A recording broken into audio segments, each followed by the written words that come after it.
Hello everyone, कैसे हैं आप लोग। आशा करते हैं आप लोग अच्छे होंगे। आप सभी लोगों के लिए ये चैप्टर 5 का पॉलिटिकल साइंस इम्पोर्टेंट क्वेश्चन हम आप लोग के लिए लिख रहे हैं। तो ये आज हम लोग डिस्कस करेंगे समकालीन दक्षिण एशिया। ये चैप्टर 5 है पॉलिटिकल साइंस, ठीक है। तो आइए हम लोग देखते हैं क्वेश्चन। तो एक अंक का पहले प्रश्न हम लोग देखते हैं। देखिए, दक्षिण एशिया के देशों के नाम बताइए। तो दक्षिण एशिया के देशों के नाम भारत, पाकिस्तान, बहुत सारे और भी है, ठीक है। तो भारत पाकिस्तान उसमें से मुख्य है। नेक्स्ट देखिए, वर्ष 2005 में किस देश को सार्क का सदस्य बनाया गया। तो अफगानिस्तान। सार्क देशों के सम्मेलन कहाँ हुआ। तो बांग्लादेश की राजधानी ढाका में, ठीक है। दक्षेश का मुख्यालय किस देश में है। काठमांडू। सार्क सम्मेलन की स्थापना कब हुई। सार्क, ये आप लोग को सार्क के बारे में कुछ पता होना चाहिए। सार्क ये साउथ एसोसिएशन, साउथ एशियन, ठीक है, South Asian Association for Regional cooperation, ठीक है। कोऑपरेशन यानी कि को, फिर उसके बाद है ऑपरेशन, ऐसे ओपी ऐसे करके। तो आइए देखते आगे। दिसंबर 1985 में सार्क की स्थापना हुई थी, ठीक है। नेक्स्ट देखिए, किन दो देशों में सैनिक और लोकतांत्रिक दोनों तरह का शासन रहा है। तो पाकिस्तान और बांग्लादेश। बांग्लादेश में सैनिक तख्ता पलट भी हुआ था। शीत युद्ध के बाद पाकिस्तान में किसके नेतृत्व में प्रथम लोकतांत्रिक सरकार बनी। तो बेनजीर भुट्टो। पूर्वी पाकिस्तान में पाकिस्तान के विरुद्ध जन संघर्ष किसने शुरू किया। तो शेख मुजीबुर रहमान। ये बांग्लादेश, ये पूर्वी पाकिस्तान की थी, ठीक है, पूर्वी पाकिस्तान के थे। तो ये बांग्लादेश अभी जो बना है वो पहले पूर्वी पाकिस्तान के नाम से जाना जाता था। भारत ने उसे एक नए देश, स्वतंत्र देश के रूप में उनको मदद किया था। दक्षिण एशिया के किस देश में संवैधानिक राजतंत्र था। दक्षिण एशिया में तो नेपाल। श्रीलंका ब्रिटेन से कब स्वतंत्र हुआ। तो 1948 में। याद रखिएगा, भारत के एक साल आज़ाद होने के बाद श्रीलंका ब्रिटेन से आज़ाद हुआ था, ठीक है। एकमात्र देश जो कभी गुलाम नहीं बना, तो वो देखिए ये नेपाल है। श्रीलंका की राजधानी में किस समुदाय का दबदबा रहा है। सिंहली समुदाय। वहाँ पर दो समुदाय प्रमुख था, सिंहली एवं तमिल। तो सिंहली समुदाय को ज़्यादा प्रायोरिटी दिया गया, जबकि तमिलों को नज़रअंदाज किया था, जिसके कारण वहाँ पर गृह युद्ध चला था और 2009 में यह गृह युद्ध समाप्त हुआ था, ठीक है। भारत श्रीलंका समझौता कब हुआ। तो ये इसमें जो लिखा हुआ श्रीलंका है, तो ये गलत लिखा हुआ इसमें। भारत श्रीलंका का भी समझौता कब हुआ, इसमें गलत टाइपिंग किया हुआ। तो आइए हम लोग नेक्स्ट देखते हैं। श्रीलंका में कौन सा उग्र तमिल संगठन कार्यरत है। तो ये LTTE, इसको 2009 में समाप्त किया गया था, ठीक है, याद रखिएगा। लिबरेशन टाइगर्स ऑफ तमिल इलम, ठीक है, लिबरेशन टाइगर्स ऑफ तमिल इलम। 1960 में भारत और पाकिस्तान ने किस संधि पर हस्ताक्षर किए। तो सिंधु जल समझौता, ठीक है, सिंधु जल समझौता। मुक्त व्यापार संधि कब हस्ताक्षर हुए। तो फरवरी 2004 के 12वें दक्षिण सम्मेलन में, ठीक है। पाकिस्तान में लोकतंत्र सफल ना होने का क्या कारण है। तो पाकिस्तान में लोकतंत्र सफल नहीं हुए, इसके कारण क्या है। देखिए, यहाँ की सेना, धर्मगुरु, भूस्वामी, अभिजनों का सामाजिक पर दबदबा है। यानी कि वहाँ पर जो है ना, मुख्य रूप से जो संविधान या कानून कोई ऐसा ज़्यादा नहीं है, बट उसमें जो धर्मगुरु है उनका ज़्यादा दबदबा रहा है, और सेना का भी। सेना तो वहाँ पर तख्ता पलट भी कर दिए थे। पाकिस्तान और बांग्लादेश में क्या समानता है। तो दोनों देशों में कभी भी लोकतंत्र तथा कभी सैनिक शासन रहा है। मतलब दोनों में कभी सैनिक शासन, कभी लोकतंत्र, कभी सैनिक शासन, कभी लोकतंत्र, ऐसा होते रहा है। पूर्वी पाकिस्तान के लोगों ने पश्चिमी पाकिस्तान का विरोध क्यों किया। यानी कि बांग्लादेश वालों ने विरोध क्यों किया पाकिस्तान का। अभी जो बांग्लादेश पहले तो पूर्वी पाकिस्तान था, तो पूर्वी पाकिस्तान पर उर्दू भाषा लादने तथा बंगाली भाषा तथा संस्कृति के साथ दुर्व्यवहार, क्योंकि इसलिए विरोध किया था बांग्लादेश, मतलब पूर्वी पाकिस्तान के लोगों ने, कि वहाँ पर जो भाषा चल रही थी ना बंगाली, उसको और वहाँ की संस्कृति को हटाकर पाकिस्तान वाले उर्दू भाषा लादना चाह रहे थे, ठीक है। जबकि उर्दू, अभी भी बांग्लादेश में बहुत सारे लोग बंगाली बोलते हैं, जो हमारे पश्चिम बंगाल से सटा हुआ है। तो दोनों का क्षेत्र मिलता जुलता एक ही क्षेत्र तो था ही पहले, ठीक है। आगे देखिए, 2005 को लेकर दक्षिण एशिया के अन्य देशों की आशंका को दूर करने के लिए भारत ने क्या क्या कदम उठाया। शाफ्ता। देखिए आगे, भारत ने दक्षिण देशों को बिना सीमा शुल्क अदा किए अपने यहाँ तैयार माल बेचने का खुला आमंत्रण किया। दूसरा, भारत ने भूटान, नेपाल, श्रीलंका के साथ द्विपक्षीय व्यापार समझौता भी किया। ठीक है, ये शाफ्ता के तहत। आगे आप लोग डिस्कस करेंगे। आगे देखिए, स्वतंत्रता प्राप्ति के बाद श्रीलंका को किस समस्या का सामना करना पड़ा? तो स्वतंत्रता प्राप्ति के बाद श्रीलंका में जातीय संघर्ष, भारतीय मूल के तमिल आज़ादी से पहले बाद में वे भी श्रीलंका में बसते रहे हैं। दूसरा, श्रीलंका में सिंहली समुदाय का दबदबा रहा। तमिलों के प्रति उपेक्षापूर्ण व्यवहार, मतलब जिस प्रकार सिंहलियों को वैल्यू दिया जाता उस प्रकार तमिलों को वैल्यू नहीं दिया जाता था, इसलिए वहाँ पर जातीय संघर्ष हुआ और जो एक गृह युद्ध के रूप में पूरा छिड़ गया था। भारत पाकिस्तान के बीच कौन से 2 समझौते हुए हैं? तो पहला ताशकंद समझौता, दूसरा शिमला समझौता।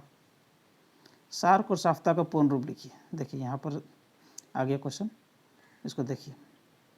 South Asian Association for Regional Cooperation, ये किसका फुल फॉर्म है? South Asian Association for Regional Cooperation, यानी कि साफ्ता का, सॉरी सार्क। साफ्ता का फुल फॉर्म देखिए, South Asian Free Trade Agreement.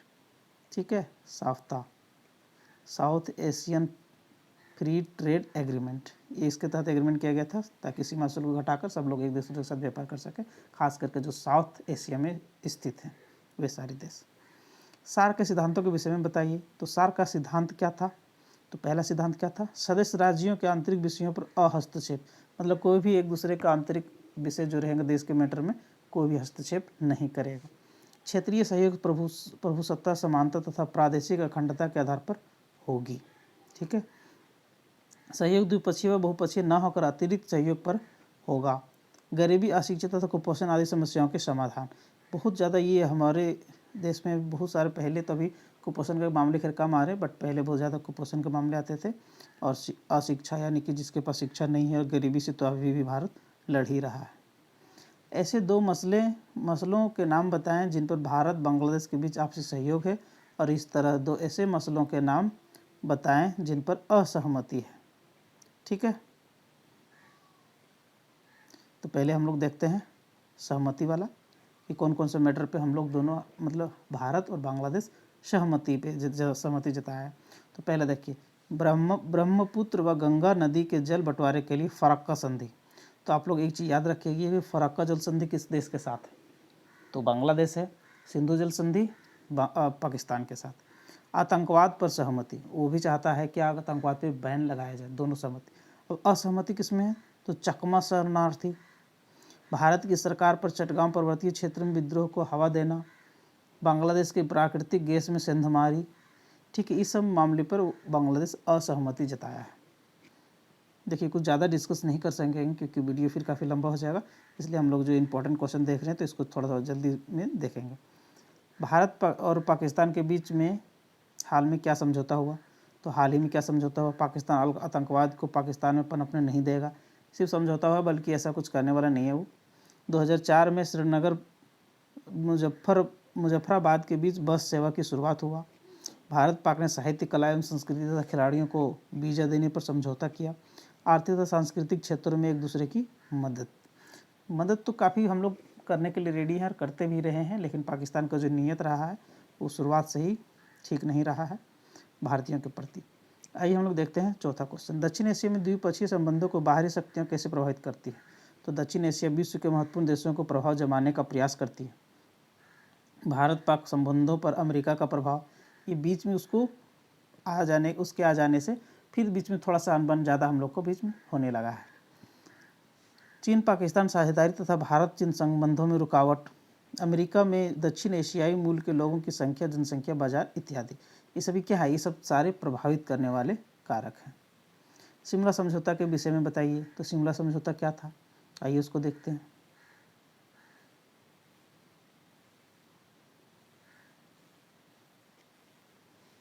ये देखिए, कुछ फिगर दिख रहा होगा आपको, इसको आप समझ पा रहे होंगे तो कुछ को समझ में आ रहा होगा। जोड़ घटा में हमेशा अच्छा रहा है। ठीक है, आइए हम लोग फिगर, इसको पॉइंट को देखते हैं। ये 6 में आएगा ये कार्टून से क्वेश्चन। तो देखिए, 1971 में भारत पाक युद्ध के बाद बांग्लादेश का निर्माण 3 जुलाई 1972 याद रखिएगा 3 जुलाई 1972 में दोनों देशों के प्रधानमंत्री के बीच समझौता हुआ।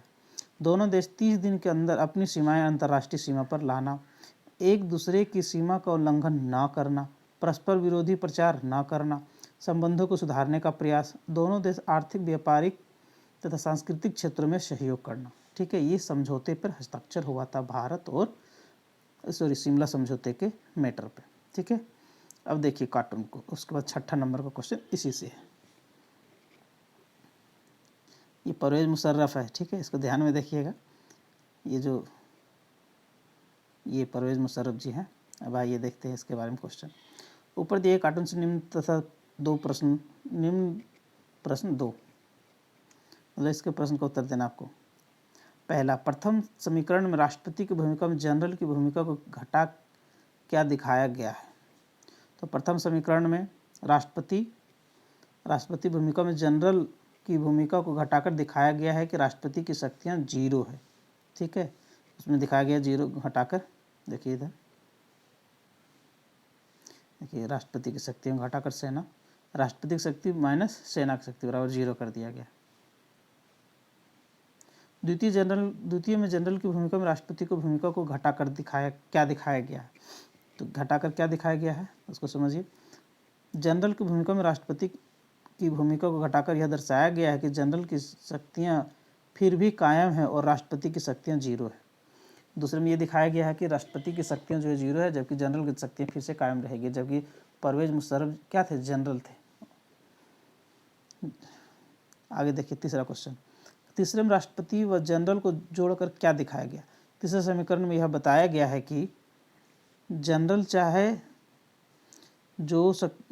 तो शक्तियों में कर सकता है, शक्तियों में क्या कर सकता है? वृद्धि कर सकता है, बढ़ा सकता है अपनी शक्ति को। उपर्युक्त क्वेश्चन नेक्स्ट, उपर्युक्त कार्टून क्या संदेश देता है? तो आप इस कार्टून को एक बार देखिए और एक बार फिर से देखिए, बताइए कि ये क्या संदेश दे रहा है। देख लीजिएगा पॉज करके, हम आगे बढ़ते हैं। देखिए नेक्स्ट, तो ये क्या संदेश देता है? तो संदेश यह देता है कि पाकिस्तान में जनरल के रूप में परवेज मुशर्रफ की शक्तियाँ अधिक रही है क्योंकि वहाँ सेना का शासन है। ठीक है, नेक्स्ट देखिए।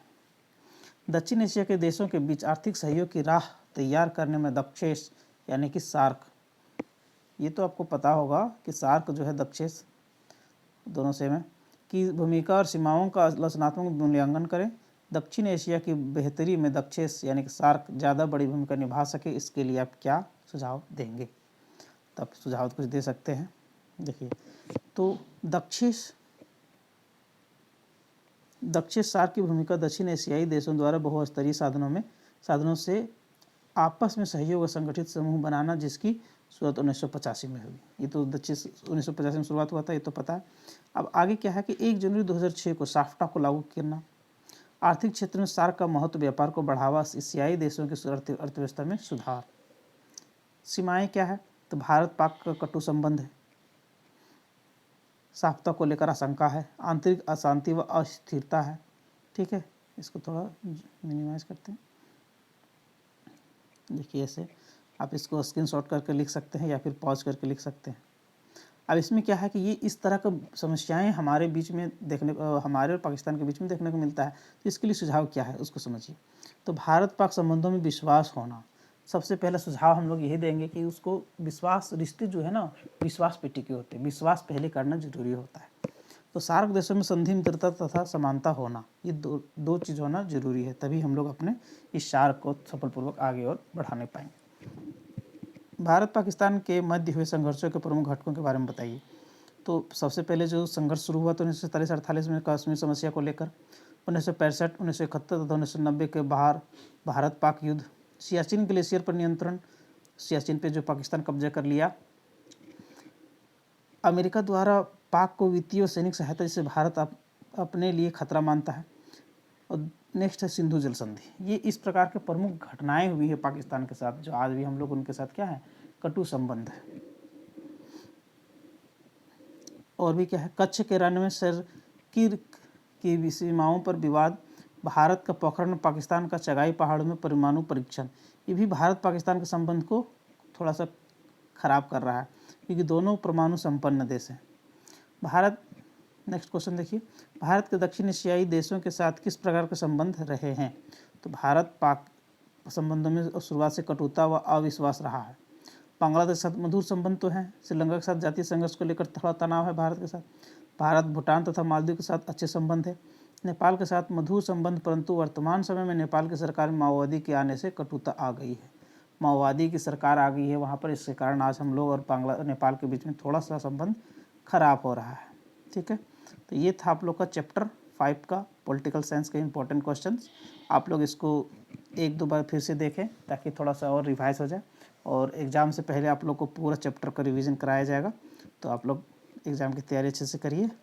Wish you all the best and thank you. मिलेंगे नेक्स्ट क्लास में, तब तक के लिए जय हिंद।